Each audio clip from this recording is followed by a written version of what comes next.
Nowadays, there's very few cars that you can say have a raw driving experience, something where you feel real exhilaration, like classic hot hatch.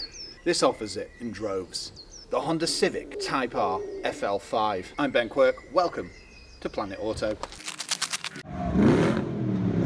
Is this the ultimate hot hatch? Well, yes. Bear in mind, I am biased, and that's why we have an EJ9. There's something about Honda cars, and it doesn't matter if it's 50 years old or today's. There's still that connection. As we know, it all changed. I think it's around 25 years ago when Type R was released. Yeah, we didn't even receive the first one. That was the EK9. And that's the thing about Honda cars. Type Rs especially.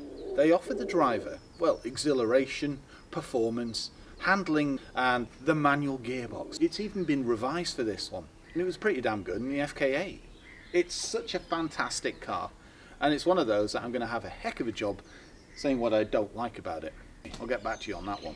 The biggest change is the price. I think it was close at 37,000 3 years ago. This was a touch under 50k.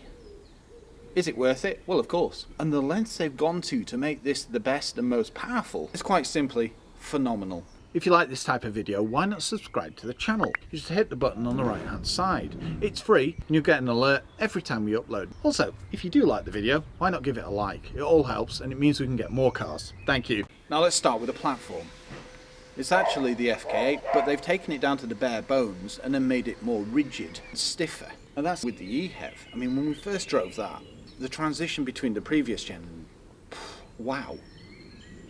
You could tell that everything had been tweaked. It felt more taut, it felt more refined.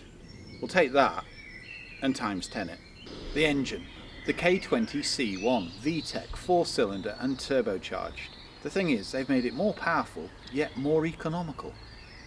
You've seen the EHEV in our previous review. Now that was loaded with safety, Honda Sensing, absolutely fabulous system. Well, all that has lifted over to this, including all the crash protection too. Adaptive cruise, collision mitigation. The other thing is, it's been revised since the previous gen. So you get a sonar system too that detects things like glass, pedestrians, cyclists. Yeah, I know they're not the same thing, but it proves that it's evolving. Cameras, sensors, safety systems throughout. It may be a perfect car on a B road, but it's also an excellent car on a motorway, because it's got some serious overwatch, but that's never been a problem when it comes to Honda Sensing. You see the A-pillars, they've actually reduced those, so you've got better visibility, even though the seat sits lower. Now I've already mentioned that they've upgraded virtually everything, but they've even put safety plates into the front bumper. It's wider and lower than the previous gen. Even the race mode has been adapted. You can see just the revs. Yeah, you will see the speedo. You've even got the shift lights at the top. Gauges. Yes, you don't have pods like classic JDM. They're all in the screen, but you can see oil pressure. Turbos. You can see G-bar. You can see your V-log. It's Battle of Britain. In Annabelle's words, it's understatedly elegant, yet menacing at the same time. This is a proper hot hatch. Semi-clamshell bonnet. Just look at the width of the arches, the curvature, even the recessed line. LED, you've got high beam assist, the front air dap, this grille. Now, you've got your bonnet vent, and these all work in tandem. So they increase airflow, feed the turbo, etc, etc. And only certain models, like this, are adorned with the red Honda badge. Type R here, and lots of high gloss in black. And the combination of racing blue pearl, I think it's the best colour scheme. You don't have to go for this. There's also reds, blacks, and yellow. It just culminates into a really impressive looking hot hatch that's not too over the top. Because that was the biggest complaint with FK8. It looked almost raucous, whereas this, you could take this to the company picnic and then go on a B road. Do you remember the limited edition? Well, this is lighter than that. The way the wheels have been engineered is they have more contact on the inside. They've also reforged them. It's got bespoke tyres. But were you expecting 265s? Because I wasn't. 19-inch. They've done some real trickery when it comes to the wheel wells. Everything is engineered for performance. It does a damn good job of it. Things like the vents here, sporty side skirts, and this, all to do with the airflow. Apart from that though, it's quite a clean side. It's just flared at either end. which really plays into my ballpark. Blind spot detection, power folding door mirrors, they're heated, and you can get puddle lights that display Type R. How cool is that? You can also get packs, so you can get a red illumination pack, you can get carbon packs. I suppose model the car as you see fit. Okay, let's take a look inside. Keyless entry. And the door opening's nice and wide. Padded areas here, electric windows, and a decent door pocket. As for climbing in, well, it's low. There's no bones about that. It is very low. But it's not particularly challenging to get into. I mean, I am touching the bucket here, but that stands to reason. But once in, you're almost integrated into the car. And yes, I do have a grab handle if I do so need it. First glances, you can tell that it's a complete redesign from the FK8. It's far more understated. Lots of rotaries, decent infotainment screen, and a revised 6-speed manual. It's already taunting me. I can see the engine start-stop button pulsing.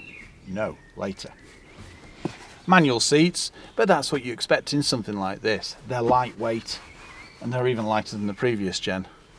They've also been redesigned to be better for your posture.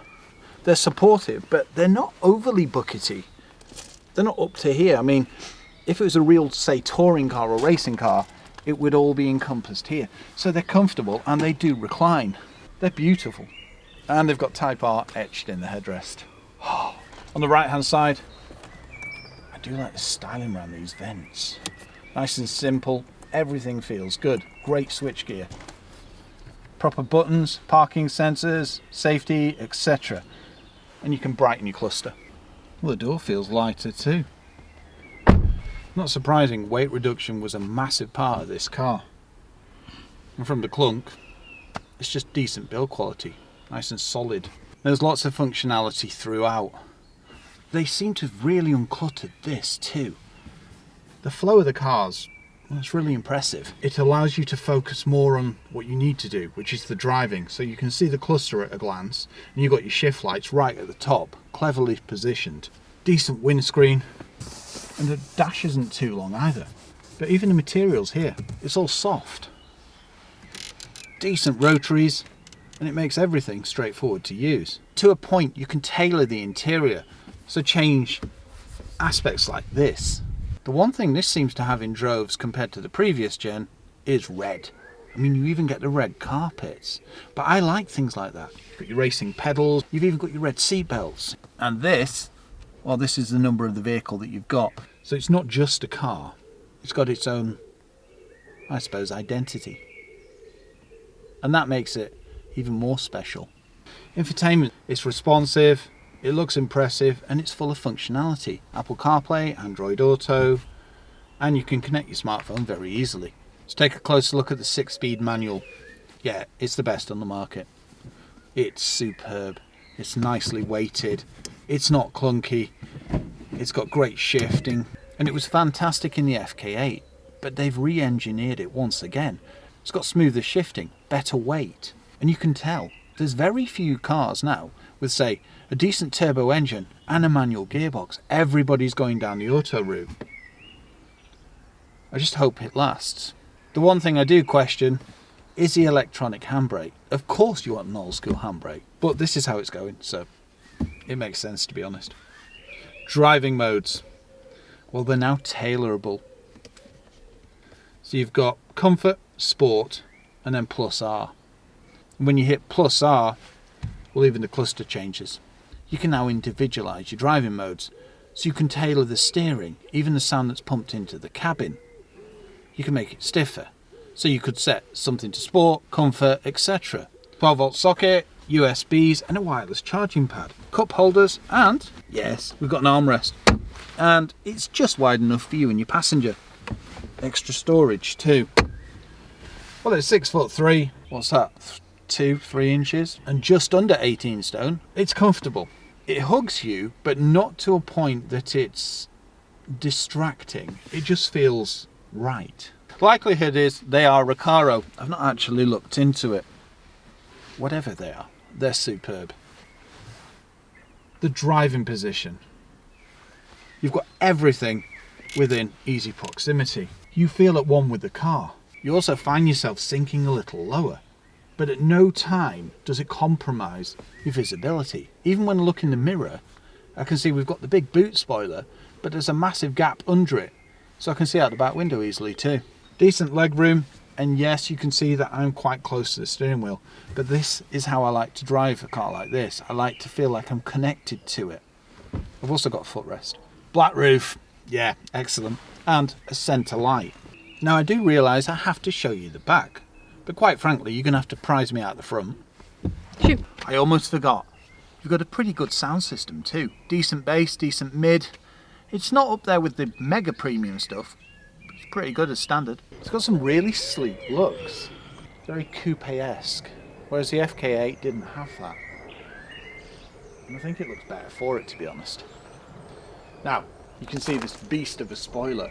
It's far more understated than the previous gen. Now, we've got gloss black, but you could go for carbon fibre, and they also weave a red fleck into it. So that really reflects Type R. The lengths they've gone to with this car. They've uprated the brakes too. So, you've got Brembo 4-pot calipers. I mean, it was good to start with, but now it's even better. It's such a driver's car. Right, let's take a look in the back. You may have to press this twice, otherwise the back doors don't open. But I think that's pretty good for security. Now the door opens relatively wide, and yes, soft padded armrest. That's another thing I've realised on this compared to the FK8. They've refined the door cards, especially the rear ones. They're more in keeping with the front, whereas the previous gen, yeah, they weren't quite as good. Let's just leave it at that. This, they've put a lot more refinement into it. Nice to see I've got a tweeter and a mid. Well, a door pocket, you can fit a bottle of water in there quite easily, or a bag of sweeties. Climbing in, well, this looks a decent door opening. Look at that, absolutely no problem. I do have to dip my head, but the new coupe looks, and the fact I'm 6'3" comes with the territory. Now it's a Type R, it's going to be dark. You can't really get away from that. There is no panoramic. But anything like that adds weight. And you don't buy it really for your passengers. I know that sounds a bit self-centered, but it's true. If I bought this, it was for me and the driving experience, not for carrying the family around. Even though it's a perfectly good family car. That's it, it's a Honda Civic. It's just got the bigger engine.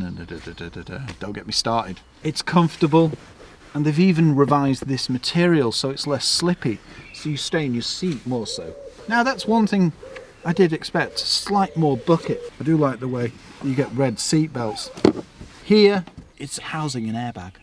Recessed back seats, and this is soft. And it's good to see that Honda put a grab handle above every door. That's so rare nowadays. You can now clearly see that it's designated as a 4-seater car. Nothing here, but as I keep mentioning, it's all about weight reduction. When you start putting ventilation systems in, it all adds. Sat like this, it's comfortable, and headroom, well, if I lean right back, my hair does brush. Not surprising, to be honest. But if I sit here, I've probably got about an inch clearance. Perfectly acceptable. Decent windows. Now, they do taper down towards this side, but I've still got eyesight through the window as opposed to a chunk of roof, which is pretty good, to be honest. I do like this micro window, just lets a little bit more light in. Isofix points, and we've got airbags all around the vehicle. Let's take a look at arguably the best feature of the Type R, the rear. Well, it's certainly changed since the previous gen. It's more, like the front, understated, subtler. Things like the rear lights are more integrated. And yes, they're LED, and they look fantastic at night. Another red Honda badge, and Type R. Now, it's such a clean look, yet it's still got its aggressive side, especially with this rear diffuser styling. The black vents here. Yeah, they may just be aesthetically pleasing and not actually add functionality. To the tri-exhaust. It's always been a symbol of Type R, or at least for many years. They've even evolved that, so it's got more airflow. It's even got open valve technology. Yet again, you've got sonar systems at the back. You've got your parking sensors, your reversing camera, and cross-traffic alert. And I think you'll agree with me when you look at the rear spoiler. On the FK8, it looked maybe a little too much. This, it's smarter, it's more understated. The FK8 was always love or hate. This was certainly evolved. They've just well, not dumbed things down, but just taken a far subtler approach.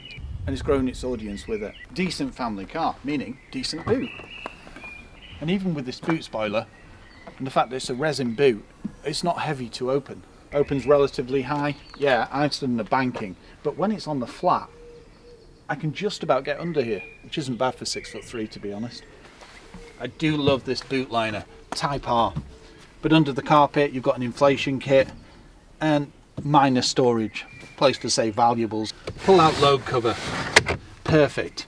Tethering points, 2 on this part here, and then 2 on the body. So pretty strong. Boot light, quite easily get a couple of suitcases in there, a couple of weeks shop. It's like Fact Tower, all of a sudden these things pop into my head. For example, they've used 3.8 times more adhesive than the previous gen. Everything's just more, except weight, which is less. Now you have got a boot lip, you've got this reinforced plastic which makes it easier to load. The other thing is, this is all nicely housed, so it helps sound reduction too. They're just well made cars. And you've got like this micro parcel shelf. Let's drop the seats. Nice and easy, literally push this. And you can drop them from either the boot or here. Now yes, it doesn't lay entirely flat, but it's a massive space and you quite easily get a Trek Rail EMTB bike in here with the rear wheel. Now I didn't know if that had happened, but no, it fits quite nicely. Now to the mega highlight, under the bonnet. Let's hope we can see some engine. Just pull this. To release, push the latch right. Oh, no struts, mind you, adds to weight, wow. No, that's nice. You can tell it's aluminium. It's super light. Now that's an engine. Proud of your Type R. Trimmed very nicely. You've even insulated the battery. Nice and easy to see where to top up fluids. Now time to drive it.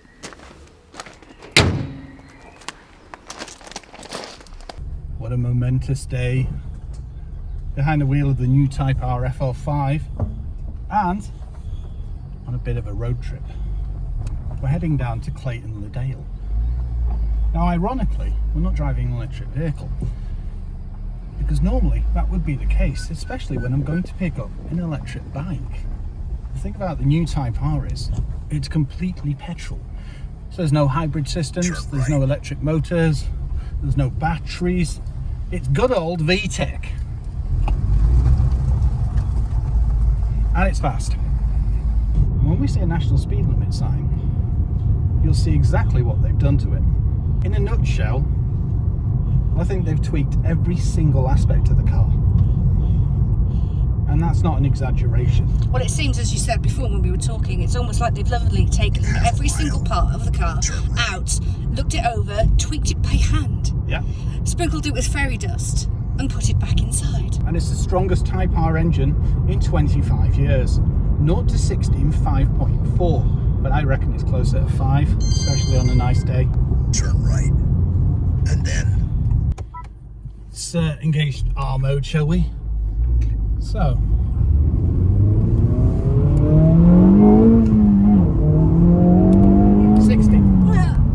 Now, if you buy this, yeah, you're not going for economy. I'm currently getting 20 to the gallon. Did you hear that? Rev matching? Yes, that's not what this car is about, is it? Not at all. Let's go into comfort mode. Wow, it's like travelling a Rolls Royce. Okay, it's not. But it does make it a little bit more comfortable for Annabelle's poorly head. Annabelle has a migraine. It's not that it's uncomfortable in R mode, it's just... No, it's just raw. Yeah. It's the only way you can describe it. They just feel so well balanced. They've made it more economical. It's got more power, it's faster, and it's got quicker acceleration, yet it's more economical. Sorcery, I tell you. Yeah, I know. It's all to do with that fairy dust. All to do with that 2-litre VTEC and a turbo and an intercooler. And the Type R is arguably the best hot hatch in the UK. I know that's controversial, but it's definitely got the best manual box. They've even refined that. They've tightened it up. They've made it more smooth. The transitions Like butter? Well, that's it. That's it, there's no notchiness. It feels so solid and it shifts them. Ooh. It's such a pleasant experience. You can tell you're in something that's just like, wah, especially when you hit second, you're pinned. It's just, it feels, honestly, it's really, really solid. Steering, fantastic. Great feedback. More direct than the previous one, dare I say. And I mean, just look at it.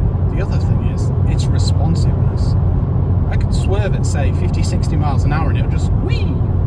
It doesn't become unhinged either. If I change lanes now, so, Annabelle, if you face the word a minute, so just a bit of a, see? That's at 70 miles an hour. So tightly controlled and just ridiculously stuck good. to the road. Yeah, it's the perfect balance. Yes, it is really ramped up in the cabin now because we're on the worst bit of the M6. Ironically, the fastest section up University Hill, or in this case down it. Now, I might be mentioning road noise on and off because of the wads. What do you say about this motorway, man? Anyway, 65 to 70 on a decent bit of tarmac. No, seems fine, doesn't it, in the cabin? Economy update. What do you reckon now? 24. 25.5. Wow! Just turned now. This 6-speed manual, honestly, it's the best on the planet. Without a doubt, one of our favourite cars in the world, isn't it? It is. And there you have it, Honda Civic Type R. Now, if you'd like to find out more, why not check out the full road trip?